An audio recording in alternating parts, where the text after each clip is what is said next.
Get comfortable with English in comfort. This is your English listening practice podcast to help you learn and improve naturally.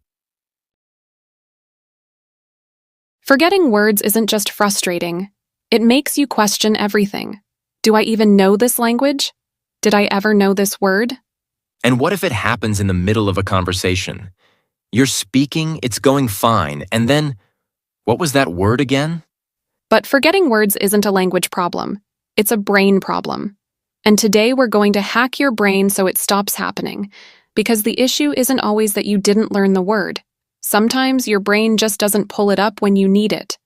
But that can be fixed. We're not talking about memorizing endless word lists here. There are ways to work smarter, not harder. I'm Emily. And I'm Liam. This is English in Comfort, the place where you can learn English while you relax, lie down, or even while you sleep. No pressure, no stress, just natural English and interesting topics.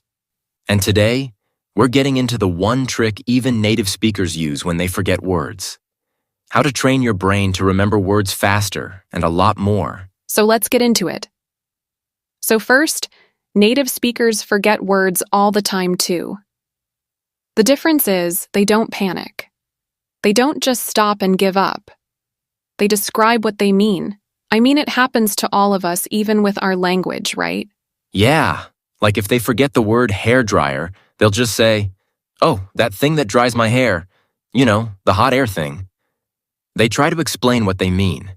Like if someone forgets the word ladder, they'll say, "That thing you climb when you need to reach something high." I'm going to give you another example, the word microwave. I can just say that thing that heats up food fast.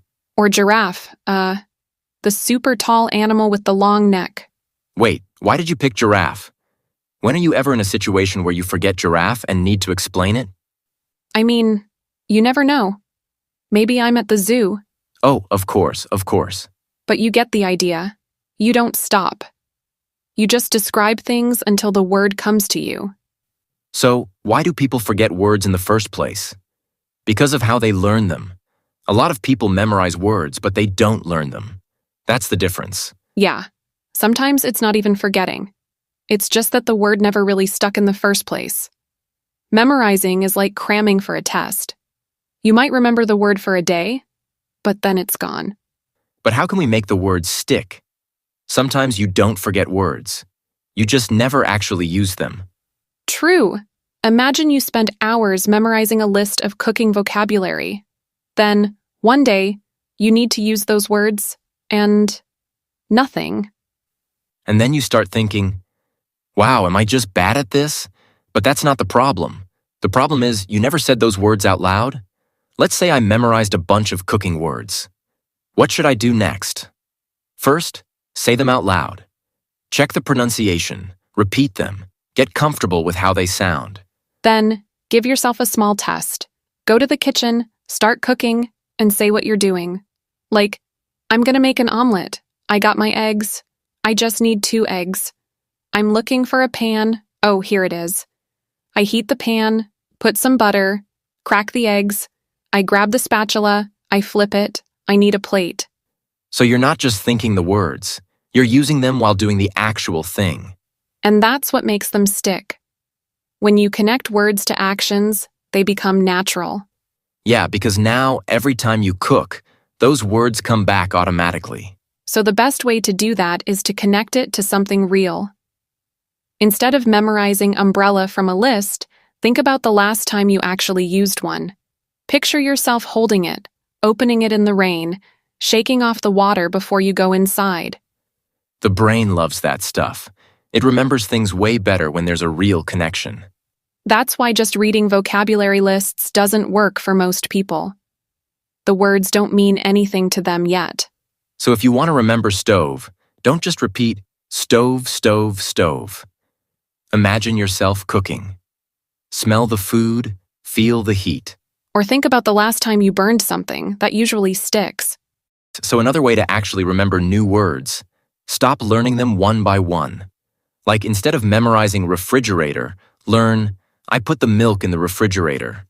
It's easier because it's a full idea, not just a random word floating in your head. And it makes sense. You never use words alone when you speak. You use them in sentences. So why not learn them that way? Right. Stories also.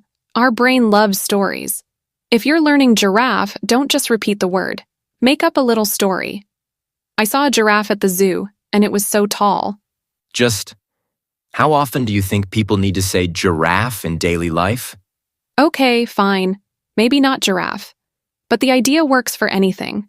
Yeah, like if you're learning apartment, don't just think apartment. Picture your dream apartment. Imagine what color the walls are, where the couch is. That's the key. Connect words to something real or even emotional. And that's how you make words stick. You don't just study them, you live them. All right, so those were some practical ways to remember words. But there's something else that makes a huge difference. Just staying aware. What do you mean by staying aware? Like, let's say you forget a word. Don't just move on. Look it up. Grab your phone, check it quickly. Have an app ready, something offline, maybe a translator or a dictionary. That's so true. Also, don't feel bad if you have to check the same word more than once. That's normal. Right. If you forget a word today and check it, and then forget it again tomorrow, check it again. There's nothing wrong with that. The more you see it, the more it sticks. It's like filling your brain with words over and over until they stay. And this takes way less effort than people think. It's just a habit. And the last thing, never stop practicing. Just keep going. Listen. Speak. Check words when you forget them. Use them in real situations. The more you do it, the more natural it gets. And honestly, that's how real fluency happens, through daily practice, not just memorizing words. If you found this helpful, let us know in the comments. What's a word you always forget? Or maybe a way that you memorize new words? We'd love to hear it. And if you haven't yet, make sure to subscribe for more English practice. Take care, everyone. Take care, Liam. Time to go over some new words and phrases before we finish. Frustrating. Meaning, causing annoyance or making you feel upset because something is difficult. Example, learning a new language can be frustrating at times, but progress comes with practice. Pull up. Meaning, to bring something up on a screen or find information. Example, let me pull up that video so we can watch it together. Endless. Meaning, something that seems to go on forever. Example, there's an endless amount of content online to practice English listening. Get into it. Meaning, to start enjoying or becoming involved in something. Example, at first I found podcasts boring, but now I really get into it. Cramming. Meaning, studying a lot of information in a short time.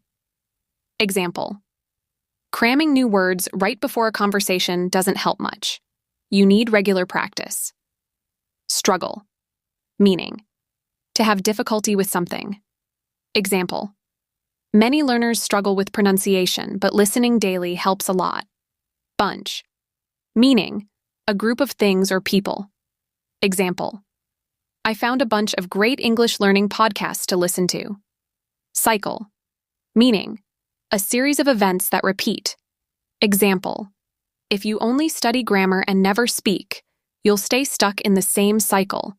Keep practicing, and soon these words will feel natural in your daily conversations. Thanks for listening.